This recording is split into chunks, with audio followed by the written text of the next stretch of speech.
Hi everyone, welcome back to AP Psychology with me, your teacher, Miss Baines. So go ahead and grab those markers and binder notes from yesterday for the second part of Unit 6, Video 5, Infancy and Childhood, Part 2, Becoming Social. These notes can be found on page 6 of your binder notes. I'll see you on the other side.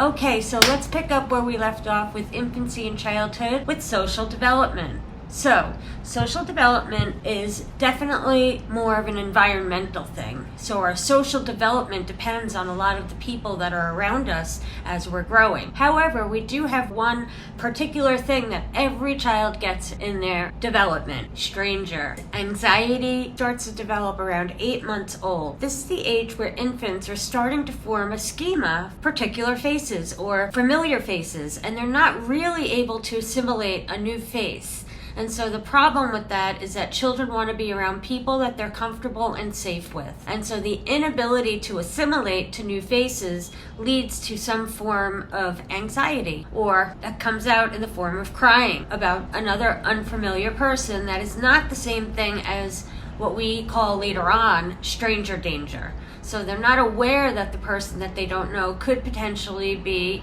their auntie that they never met, or a dangerous person that they never met, because they don't know what this face is doing there. I'm only used to my mom or my dad or my sibling or my pet alligator. Let's talk about attachment, okay? So attachment is the positive emotional bond that develops between a child and an individual who doesn't have to be a parent, but they form this sense of attachment. This is not the same thing as imprinting in animals. So in animals such as, say, ducks, they imprint on the first moving object that they see, and they believe that to be their mother, right? We're fascinated by animals that behave in ways we would never expect. Millions of us watch clips of different species that normally wouldn't come together, showing what looks like friendship, affection, and even love towards each other. Kate took one look at her. Thank you. I'll take over now. Oh, stop it. That just melts your heart, doesn't it? It did. But what lies at the heart of these behaviors? Can science explain why these unusual partnerships take place? I'm Liz Bonin, and I'm going on a worldwide journey of discovery to find out why animals of different species make friends with each other. Why a cat would adopt ducklings. I was blown away by what I was seeing. I just couldn't believe it. If an orangutan could really keep a dog as a pet. Or if two animals of different species could even fall in love. He's so handsome. I'm on a mission to find the world's cutest and weirdest animal friends.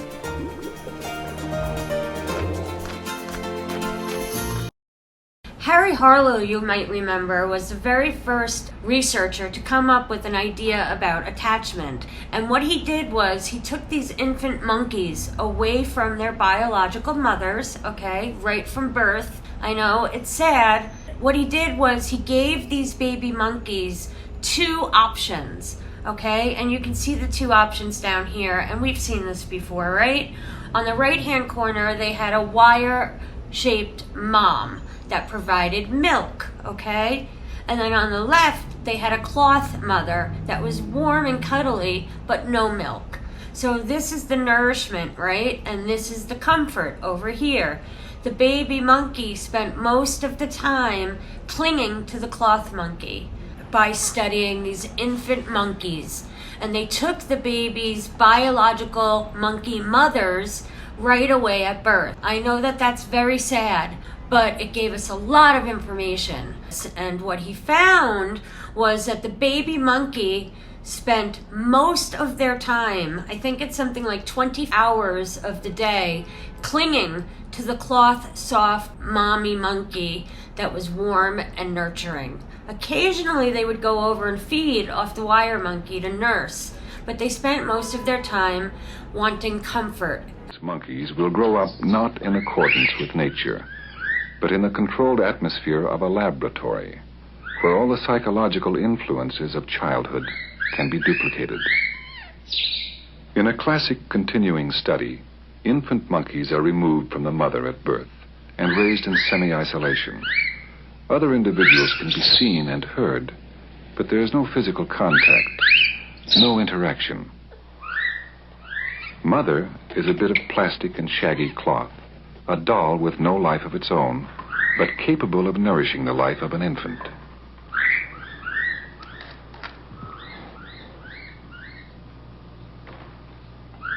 The monkey will come to depend upon this doll to satisfy basic necessities of life. Not only nourishment, but a deeper psychological need for comfort and security. In primate infants, there is an instinctive need to cling to another body, soft and warm. Food or security? Which is motherhood's stronger appeal?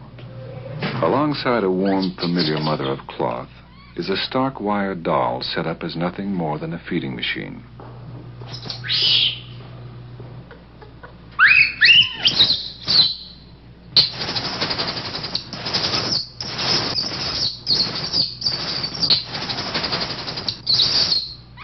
The young monkey is placed deliberately on a cloth mother which has no milk to nourish him, but fulfills some fundamental needs. This experiment revolves around one simple question. Will the infant monkey switch his affection to a wire mother which offers food and life itself?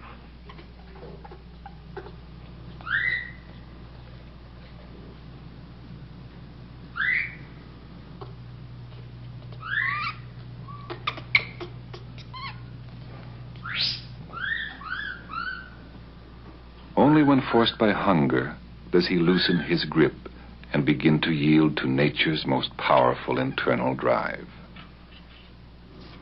From the wire mother, he derives one thing, nourishment.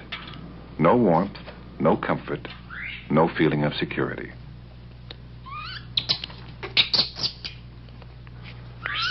After feeding, he returns to spend up to 22 hours a day near the only mother he knows.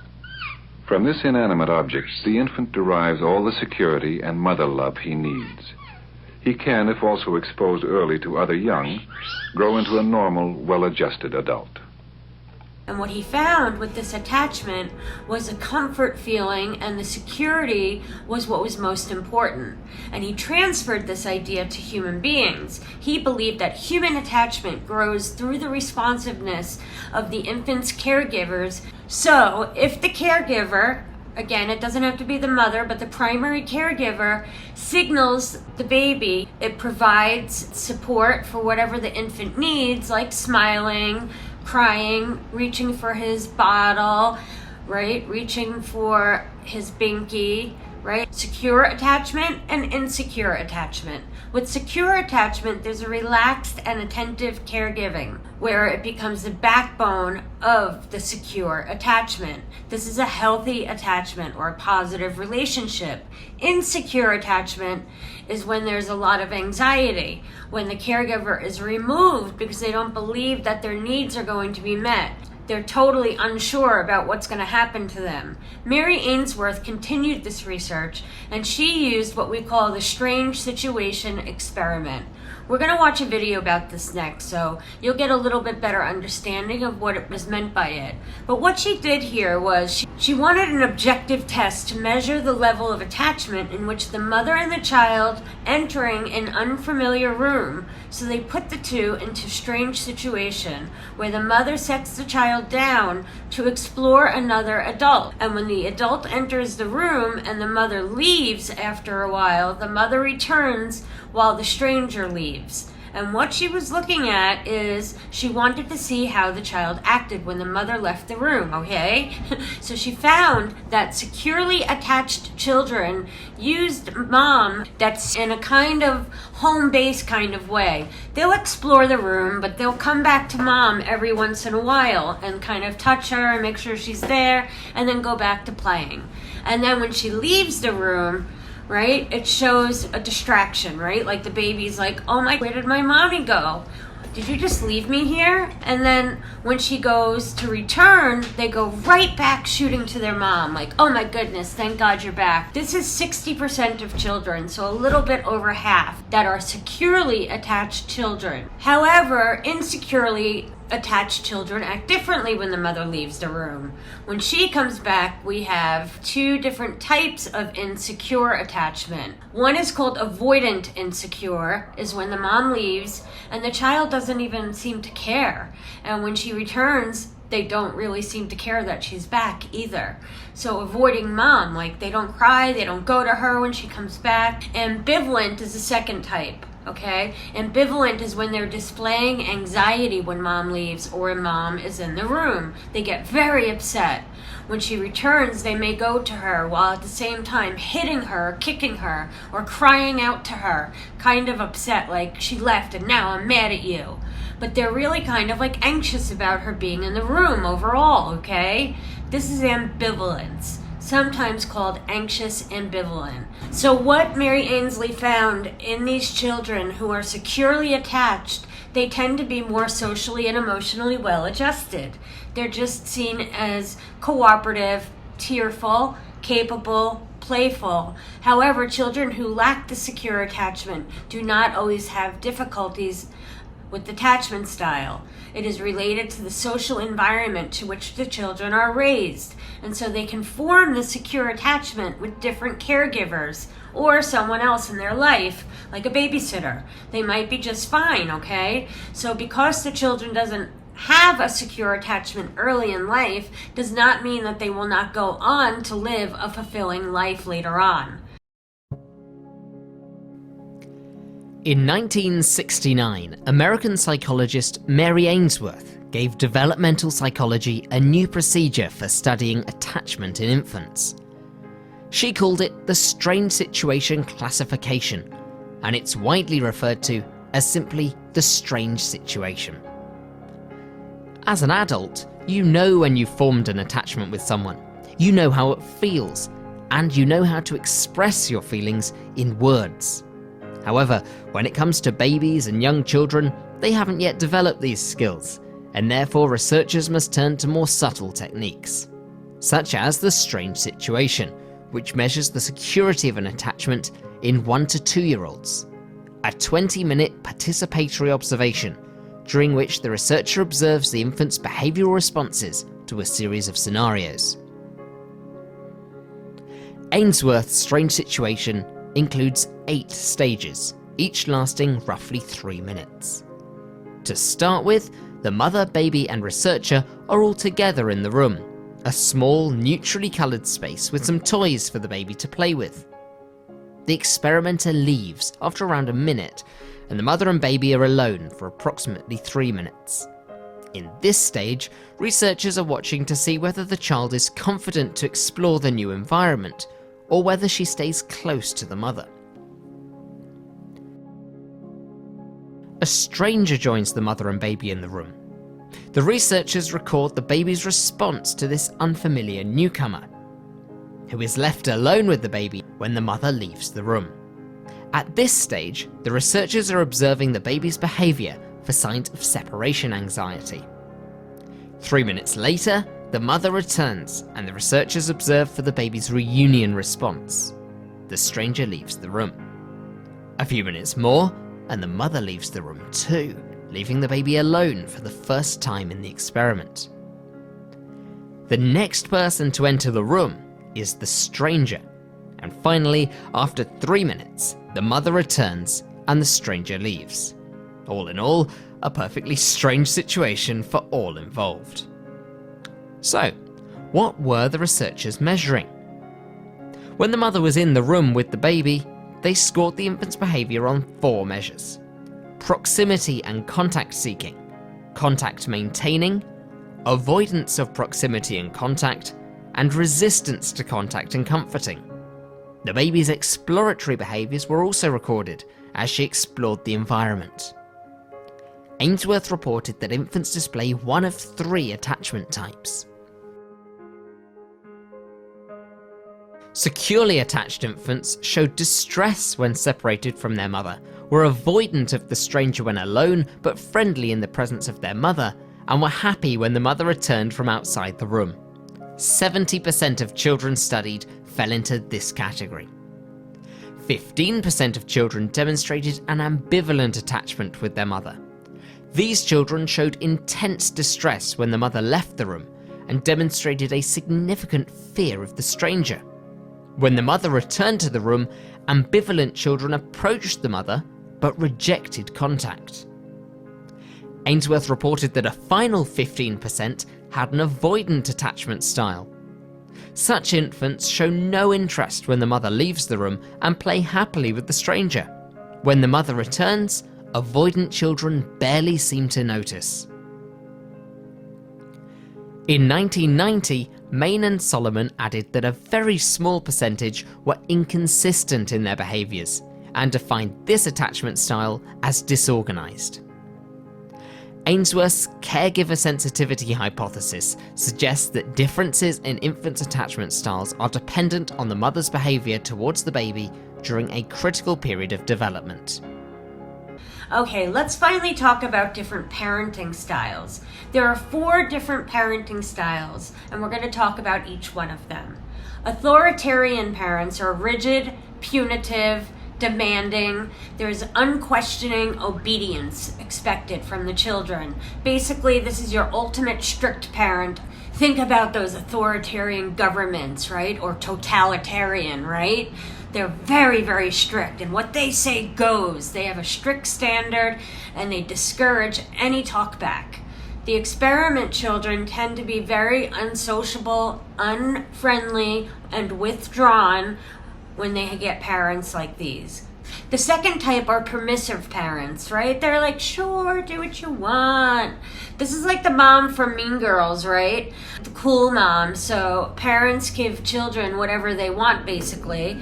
They are relaxed or inconsistent direction. Although they're very nice and sweet, they really don't expect anything from their child usually.